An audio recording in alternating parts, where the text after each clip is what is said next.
Good evening. Victoria is putting the brakes on airport, rail and hospital projects as the state government scrambles to rein in soaring debt. Jacinta Allen's first budget places some major projects on hold for years and scraps others altogether. But our debt is still set to hit $188 billion with an interest bill of $25 million a day. Airport rail delayed 4 years, level crossings pushed out to 2030, mental health clinics delayed, the sick pay guarantee for casual workers scrapped, Geelong Fast Rail also a broken election promise, the Western Rail Plan officially in limbo, and early works on the suburban rail loop delayed 9 months. Jacinta Allen's first budget marks the end of the Daniel Andrews era, telling Victorians they can't have it all.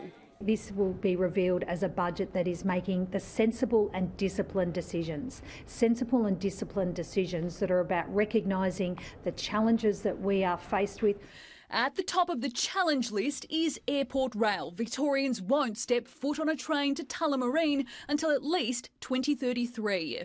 We've got an airport concessionaire who chooses not to facilitate the building of the project as the government has indicated it will and should be built. If you want to be a world-class destination, you can't have people walking out of your airport and probably having to take a bus to carry their bags to the rail station. It needs to be underground. Underground is obviously better, but at this stage I think most passengers would welcome any airport rail station.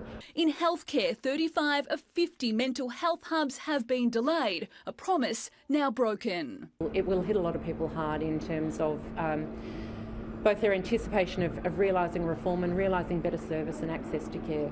There's also blowouts on hospital upgrades. The Alfred will cost an extra $105 million. Royal Children's needs $25 million more, and $55 million extra will be spent on the Ballarat Health Service. Today's budget fails to invest in the kinds of preventative healthcare measures that will actually make our healthcare system more sustainable. The big build will slow dramatically over the next 4 years. Spending will drop from $24 billion to $15 billion by 2028. A lot of those workforces now used to going off and getting paid extremely high salaries, and that's not something which is necessarily easy for us to accommodate to make homes affordable. Across housing, the first home buyers scheme will extend 12 months, then end. It helped more than 7,000 Victorians into the market.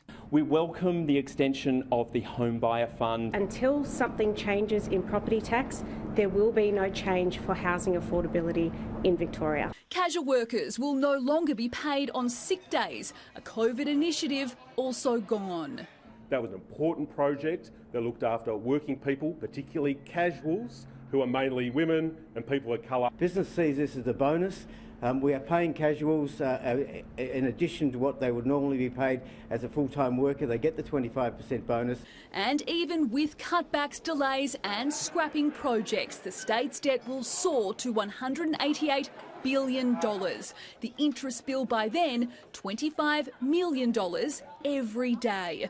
A surplus of $1.9 billion is projected by 2028. Land tax, payroll tax, stamp duty, all going up by around 5 to 6% a year. That's not cost of living relief. Victorians will pay for the debt through existing taxes. Over 4 years, they'll total $167 billion.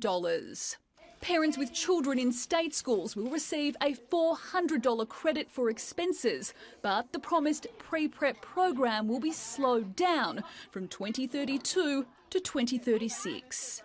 We are very disappointed to see that the rollout of the 4-year-old preschool program will not proceed in accordance with the same time frame. And state political editor Charnel Vella joins us now. Charnel, we're still no closer to knowing the cost of the suburban rail loop. Mitch, the budget has only confirmed $11 billion in early works. As for how much the first section from Cheltenham to Box Hill will actually cost taxpayers, if you looked in the budget books, you'd only find the words to be confirmed. The state opposition has called this a cover-up, promising to scrap the project if they win the next election. Charnel Vella, thank you.